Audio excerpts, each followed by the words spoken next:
1400년 전 패망의 순간에도 지키려 한 한 벌의 갑옷. 공주 공산성 연못 밑에서 천조각이 빛을 냈습니다. 그 표면엔 붉은 글씨 정관 19년 서기 645년.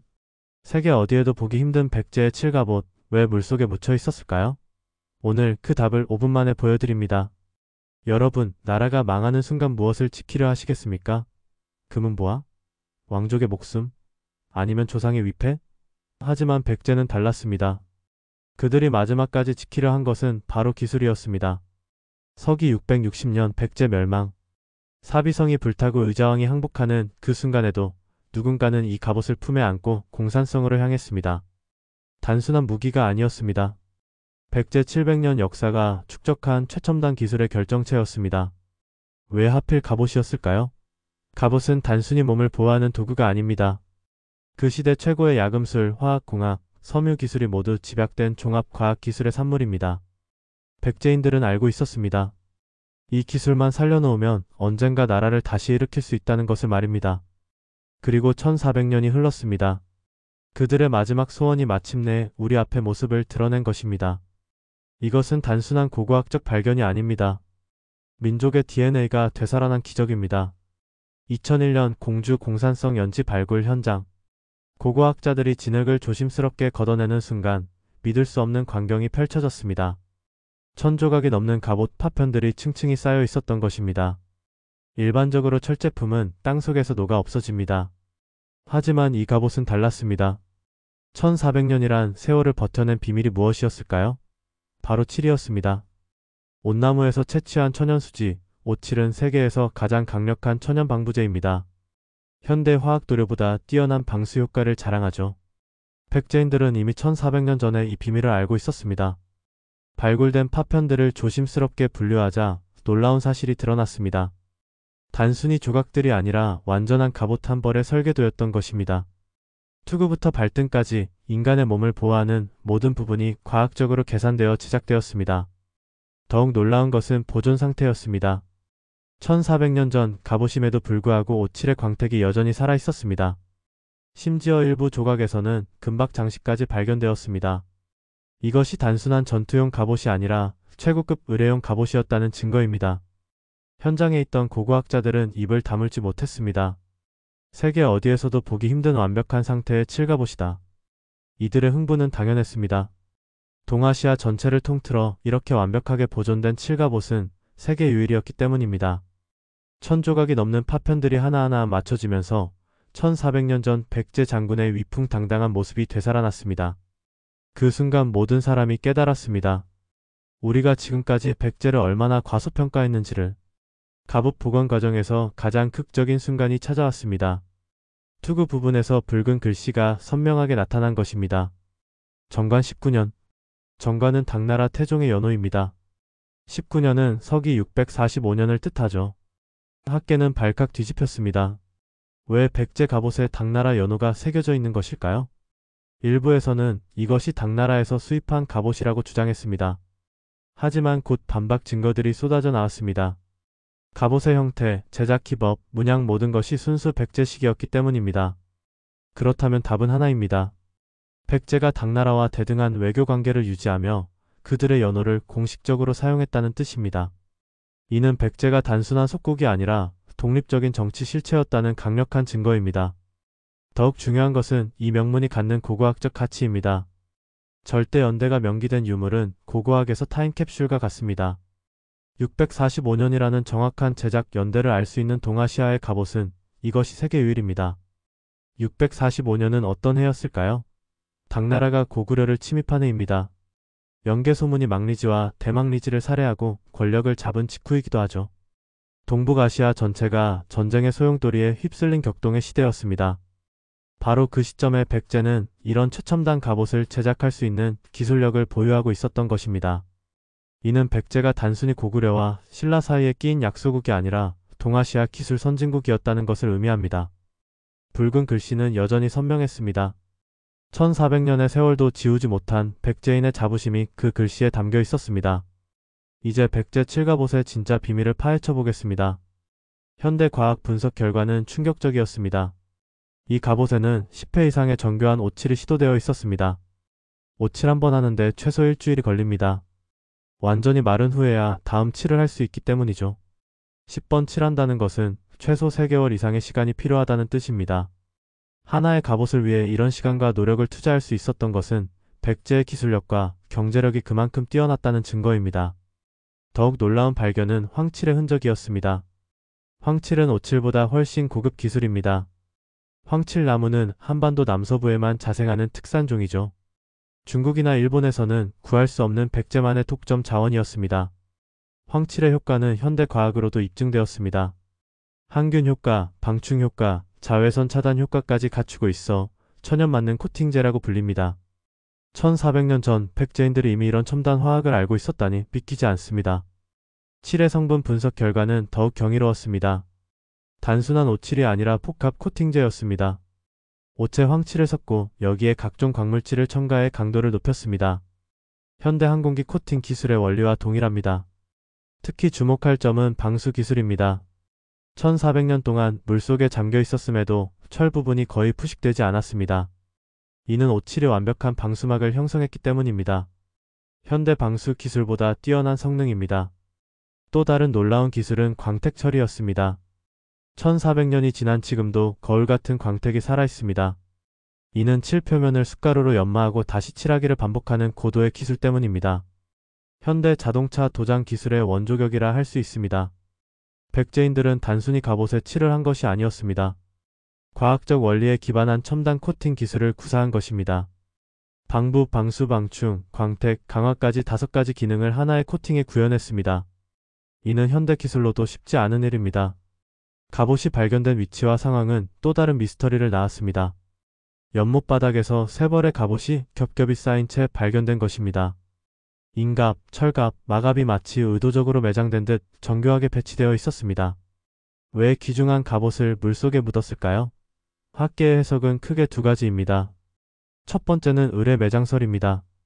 백제 멸망 이후 백제 부흥군이 조상과 나라에 대한 제사를 지내며 갑옷을 봉헌했다는 설입니다. 갑옷은 단순한 무기가 아니라 백제 정신의 상징이었기 때문에 신성한 제물로 바쳤다는 것이죠. 두 번째는 보물 은닉설입니다. 당군과 신라군의 추격을 피해 언젠가 다시 찾을 수 있도록 안전한 곳에 숨겨두었다는 설입니다. 실제로 갑옷과 함께 각종 철기류와 말가춤이 발견된 것도 이 설을 뒷받침합니다.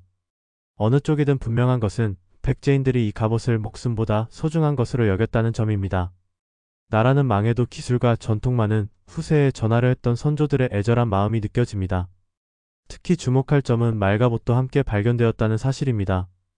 말갑옷은 기마전의 꽃이라 할 수 있습니다. 백제가 단순한 보병 중심 군대가 아니라 최신 기마 전술을 구사하는 첨단 군사력을 보유했다는 증거입니다. 3벌의 갑옷이 겹쳐진 모습은 마치 백제의 3단계 발전사를 상징하는 것 같았습니다. 한성백제, 웅진백제, 사비백제를 거쳐 축적된 700년 기술사의 총결산이 바로 이 갑옷들이었던 것입니다. 연못에서 건져진 것도 의미심장합니다. 물은 생명의 상징이자 재생의 상징입니다. 백제인들은 언젠가 이 갑옷들이 다시 세상에 나와 백제 정신을 되살리리라 믿었을지도 모릅니다. 그리고 그들의 바람은 1400년 후 현실이 되었습니다. 갑옷 곳곳에서 발견된 흔적들은 처참한 전투의 기록이었습니다. 투구에서는 화살촉이 박힌 자국이, 흉갑에서는 칼자국이 선명하게 남아 있었습니다. 이는 단순한 의뢰용 갑옷이 아니라 실제 전장에서 사용된 실전용 갑옷이었다는 증거입니다. 가장 충격적인 발견은 갑옷 전체에 남아있는 화재 흔적이었습니다. 고온에 노출되어 일부가 변색되고 변형된 상태였습니다. 이는 갑옷의 주인이 화공 공격을 받았거나 불타는 성에서 최후까지 싸웠다는 것을 의미합니다. 과학 분석 결과 더욱 구체적인 전투 상황이 드러났습니다. 갑옷에 박힌 화살촉은 당나라제와 신라제가 섞여 있었습니다. 백제 멸망 과정에서 당군과 신라군의 연합 공격을 받았다는 역사적 기록과 정확히 일치합니다. 특히 등 부분의 갑옷에서 발견된 화살촉은 의미가 깊습니다. 등에 화살을 맞았다는 것은 도망치다 맞았다는 뜻일 수도 있지만 백제 무사들의 경우는 달랐습니다. 포위된 상황에서 사방에서 날아오는 화살을 맞으며 끝까지 싸웠다는 의미로 해석됩니다. 갑옷 안쪽에서 발견된 섬유 조각들도 중요한 증거입니다. 이들은 갑옷 아래 입는 속옷인 가비의 잔해였습니다.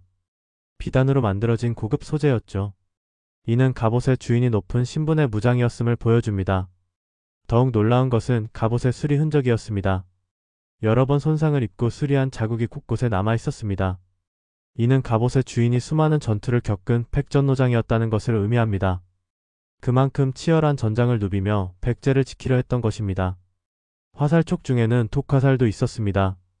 화살촉에 홈을 파고 독을 발라 치명성을 높인 것이죠. 당시 전투가 얼마나 잔혹했는지 알 수 있습니다. 하지만 백제 무사들은 이런 극한 상황에서도 굴복하지 않았습니다. 갑옷의 마지막 모습은 눈물겹습니다. 만신창이가 된 채로도 주인을 끝까지 보호하려 했던 충직한 동반자였습니다. 백제 무사의 마지막 순간까지 함께한 삶과 죽음의 증인이었던 것입니다. 이제 백제 갑옷을 당대 최강국이었던 당나라 갑옷과 비교해보겠습니다. 결과는 충격적이었습니다. 기술력에서 전혀 뒤지지 않았다는 사실이 밝혀진 것입니다.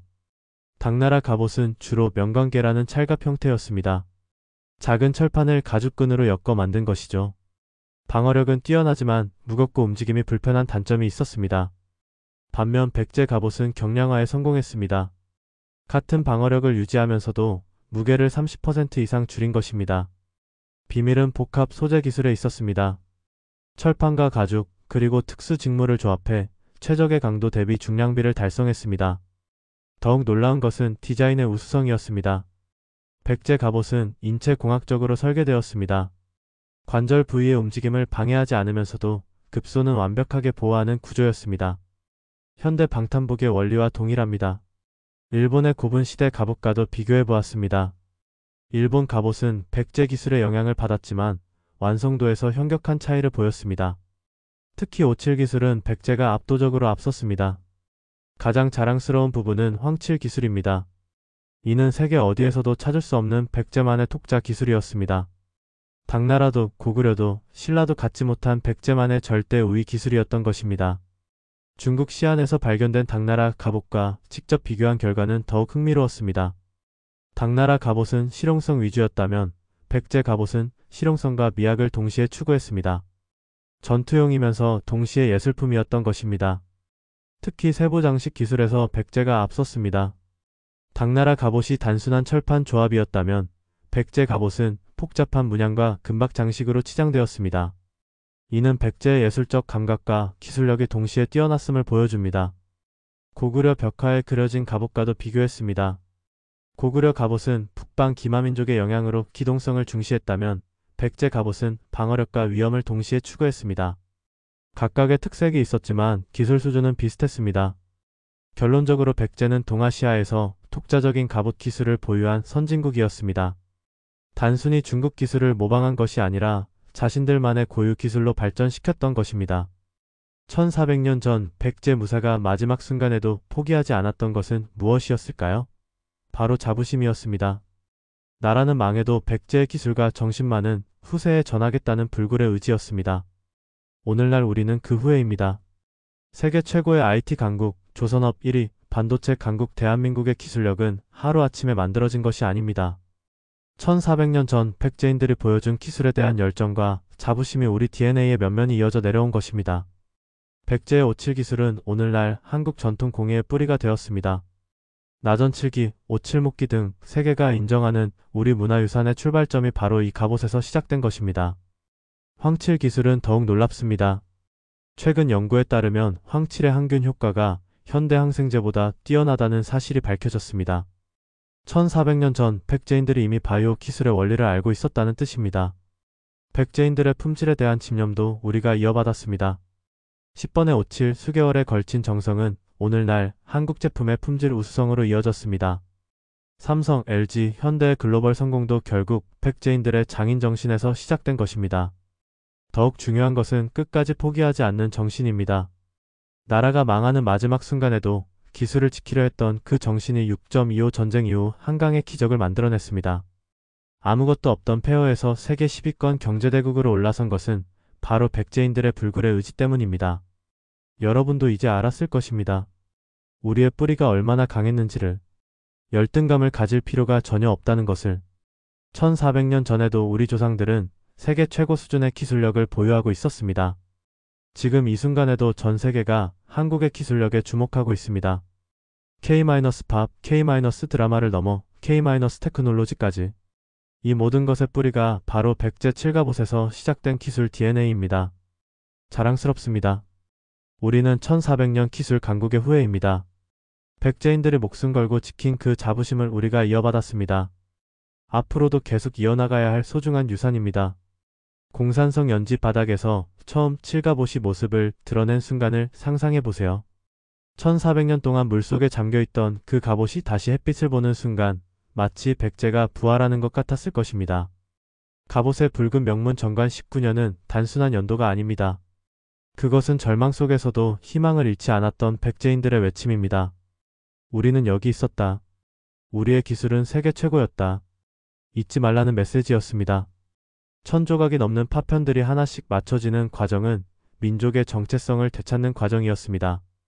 조각난 역사를 복원하고 잃어버린 자부심을 되살리는 기적의 시간이었습니다. 10번의 57 황칠 기술 첨단 코팅. 이 모든 것이 우리에게 전하는 메시지는 명확합니다. 너희는 원래 강했다. 다시 일어서라. 백제 무사들이 마지막 순간까지 품에 안고 있던 것은 갑옷이 아니라 민족의 혼이었습니다. 그 혼이 1400년을 견뎌내고 우리에게 전해진 것입니다. 여러분, 이제 우리가 그 후의 힘을 자랑스럽게 말할 수 있습니다. 세계 어느 민족도 갖지 못한 1400년 연속 기술 강국의 DNA를 우리가 물려받았습니다. K-방산, K-조선, K-반도체. 오늘날 전 세계가 인정하는 한국의 기술력은 결코 우연이 아닙니다. 백제 칠갑옷에서 시작된 기술 혁신의 전통이 면면이 이어져 내려온 결과입니다. 앞으로도 계속될 것입니다. 우리 후손들이 또 다른 기술 혁신으로 세계를 놀라게 할 것입니다. 왜냐하면 우리 피 속에는 백제인의 불굴의 기술혼이 흐르고 있기 때문입니다. 1400년 전 공산성 연지에 갑옷을 묻었던 백제인들은 알고 있었을 것입니다. 언젠가 이 갑옷이 다시 세상에 나와 백제의 영광을 증명할 날이 올 것이라는 것을. 그날이 바로 오늘입니다. 우리가 그 증인들입니다. 백제는 죽지 않았습니다. 우리 모두가 백제입니다. 공주 공산성에서 바라보는 금강은 오늘도 유유히 흐릅니다. 1400년 전 백제 무사들이 마지막으로 바라봤을 그 강물처럼 강물은 흘러도 백제 정신은 영원히 흐를 것입니다. 여러분도 그 강물처럼 당당하게 살아가세요. 우리는 백제 후예입니다. 세계 최고 기술력의 후손입니다. 그 자부심으로 오늘을, 내일을, 미래를 살아가시기 바랍니다. 백제 칠갑옷. 단순한 문화재가 아닙니다. 우리 민족의 자부심 그 자체입니다. 1400년의 침묵을 깨고 우리에게 전하는 마지막 메시지. 강했던 뿌리를 기억하라. 그리고 더 강해져라. 감사합니다.